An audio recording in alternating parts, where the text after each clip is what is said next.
Hello everyone and welcome back to the Rachelle Anne Miller YouTube channel. Today I'm featuring this new card with the candy shop scene creator.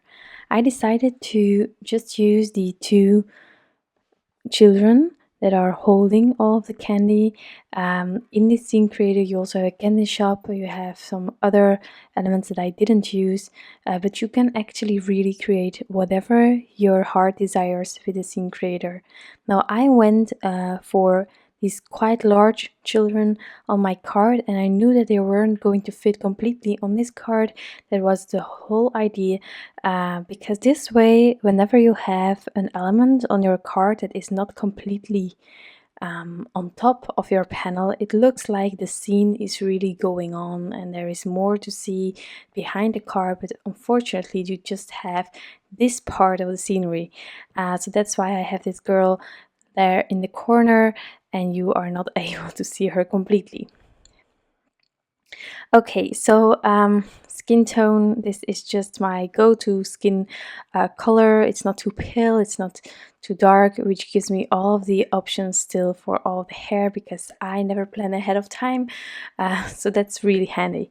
What I did know was that the girl was going to have brown hair. I maybe already told this, but since I have my little girl, she has brown hair, I tend to color every girl on my cards with brown hair.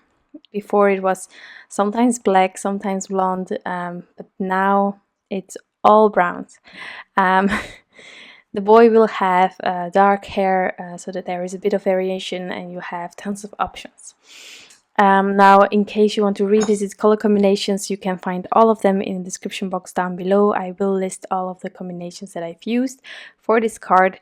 Also, a white marker, and I mean the colorless blender marker, is a lifesaver for me, so that one isn't listed down below. But if you are going to get into the alcohol markers, my suggestion is to get the colorless blender of the brand that you're using, because truly whenever you go outside the line you can push that color back in or just get rid of it with this colorless blender, and I use it all the time. I don't think that there is any card where I've colored and I didn't had to use it.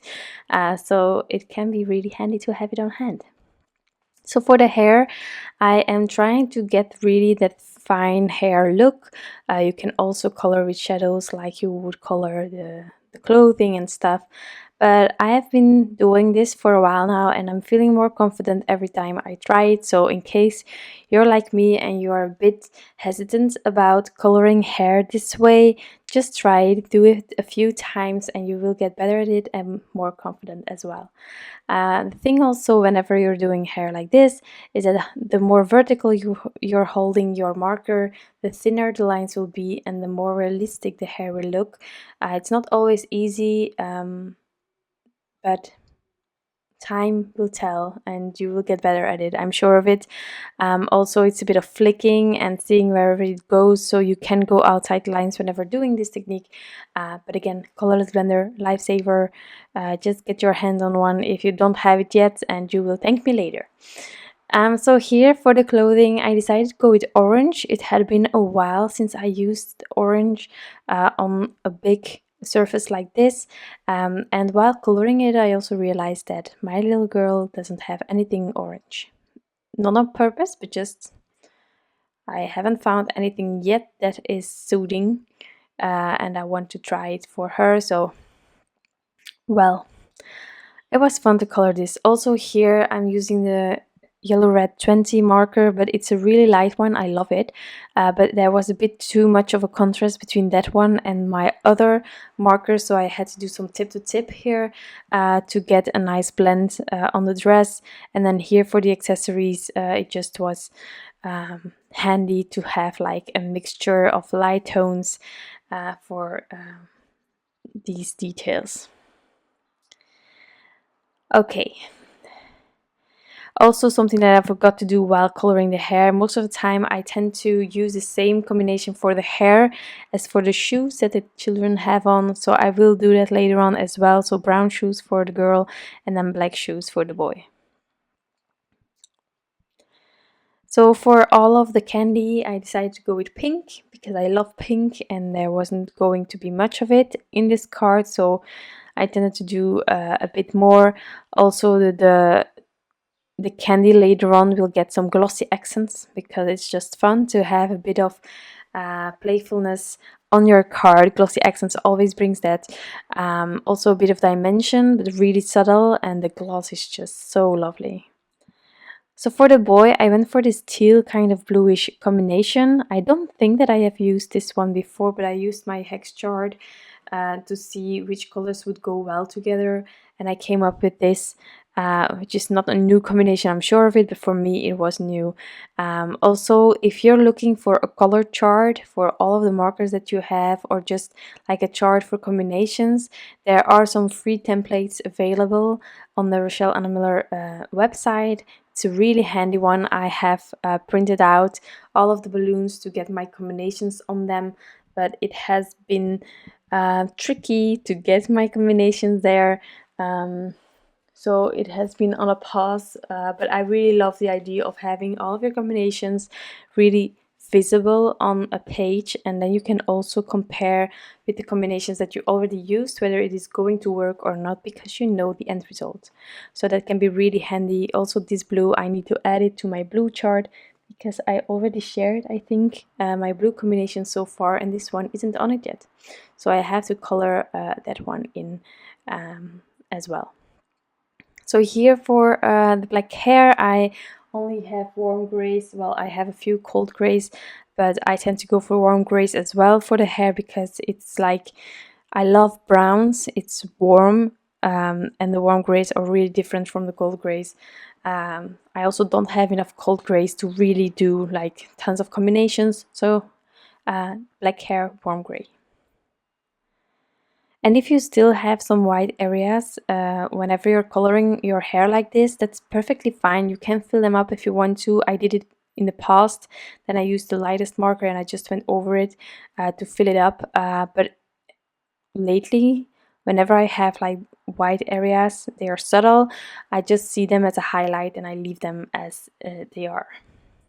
Now for the shorts here, I decided to go with like a jeans kind of blue combination, which is my go-to B99, 97, 95. And whenever I need a bit more contrast, I also use a 93 for jeans. So I'm doing that here, and again, forgot the shoes. I'm going to do them black, of course. The details, again, returning colors, like for the girl I just used other tints of orange. Here for the boy you have that yellow from the star, so I just reused that. And then the can that the boy is holding I am going to do in green because it's a lovely color and I haven't used it yet here. I thought that there was enough orange and blue already going on, so therefore green, really easy.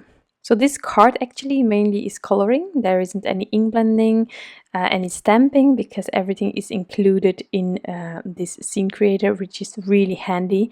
I'm just going to add some grounding right at the feet of the children. My my light source, as you might have seen already, it's just how the images are facing. So in this case the girl has shadowing on the left side, the boy on the right side. You can see there's a centered light source as well, for anyone who is really busy with shadow techniques and studies. But most of the time that's actually how I tend to work, depending on how the image is facing, that the face really is lit up. That's how I tend to do my shadowing. Not always, but most of the time. So I just added the panel on top of a card base, really simple, with some adhesive roller, and now I'm just adding a bit of white jelly roll pen details. I'm not going to do any highlights except for the eyes. They are already included in the image by Rachelle Anne Miller, but every time when I color I go over the eyes, and so the highlight is a bit well colored in, so I'm just widening them by adding white jelly roll pen, and I decided to have the buttons wide on the dress as well. Now here, as I already said, some glossy accents to all of the candy, and then my card will actually be finished. It's a really simple one, a quick one. You can also do one of the children and just have them bigger if you want to, or just feature them centered or anything like that. That truly is up to you. That's the lovely thing about digital stamps. You can make them as big or as small as you want to. You can use one, you can assemble them, you can make them overlap. You just have to create your scene a bit ahead of time if you want to have a one-layered card. You have to think about it and already add everything how you want it in the program that you're using. But you can also fussy cut or let scan and cut, for example, cut out your images and then have some dimension and figure everything out later on. So that is my card here, a really simple one in my opinion, and I had so much fun coloring these two cuties in. I hope that you enjoyed this video and of course that you like the end result. Thank you so much for being here, and I hope to see you back next time. Bye!